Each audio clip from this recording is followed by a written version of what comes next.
कोई मौत नहीं हुई है।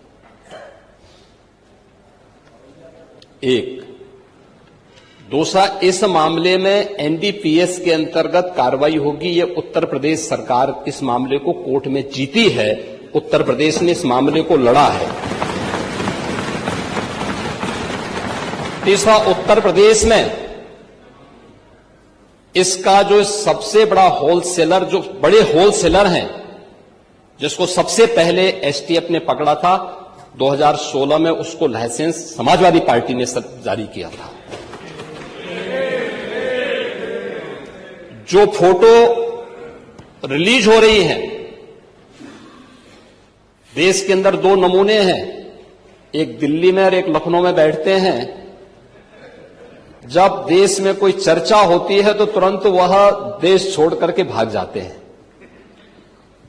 और मुझे लगता है कि यही आपके बबुआ के साथ भी हो रहा होगा। वह भी देश से फिर जाएंगे इंग्लैंड की सैर सपाटे में, और आप लोग यहां चिल्लाते रहेंगे। महोदय, कोडीन कफ सिरप का मुद्दा जो इन्होंने उठाया है, मुद्दा था नकली दवाओं के सेवन के कारण होने वाली मौतों का, और उसके बारे में हमने पहले ही बताया है कि नकली दवा के कारण होने वाली मौत के प्रकरण की कोई भी बात अभी तक शासन के संज्ञान में नहीं आई है, और समय समय पर एफएसडीए विभाग इसको लेकर के छापेमारी करती है, कार्रवाई करती है। कंपनियों में भी इस प्रकार की कार्रवाई होती है। यूपी के अंदर कोडीन कफ सिरप, इसके केवल स्टॉकिस्ट हैं, होलसेलर है, इसका यहां पे प्रोडक्शन नहीं होता है।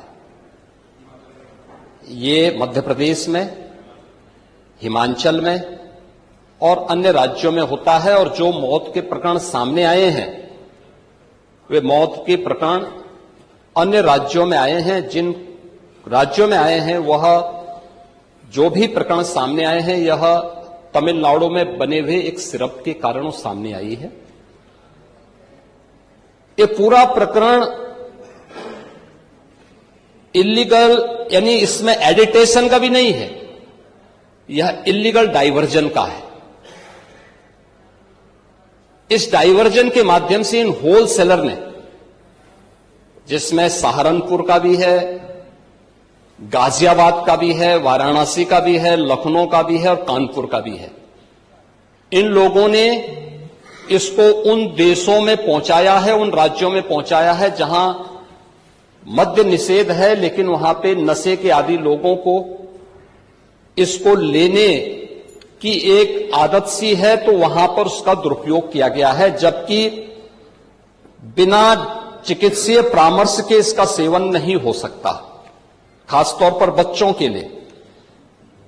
एडल्ट भी चिकित्सीय परामर्श से इसका सेवन करता है। कौन ऐसा व्यक्ति है जिसने कफ सिरप नहीं लिया? खांसी होती है, हर व्यक्ति लेता है, लेकिन चिकित्सीय परामर्श से उसमें लिखा जाता है।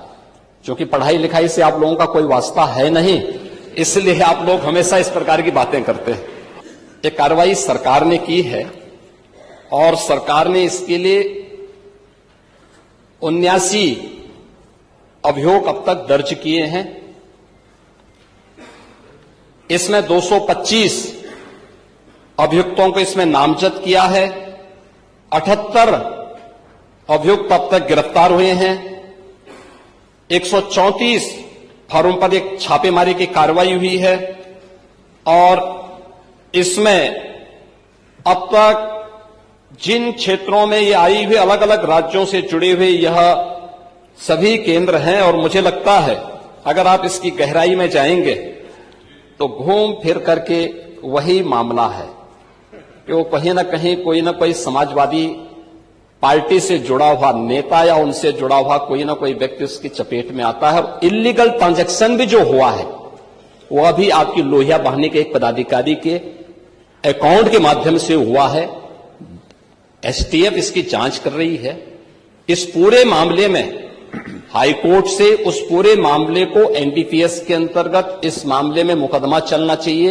यह उत्तर प्रदेश सरकार ने इस लड़ाई को लड़ा है और उसको जीता है, और इस मामले में कोई भी अपराधी छूटने नहीं पाएगा। और चिंता मत करिए, समय आने पर बुलडोजर एक्शन भी, उसकी तैयारी भी रहेगी। उस समय चिल्लाना मत करिए।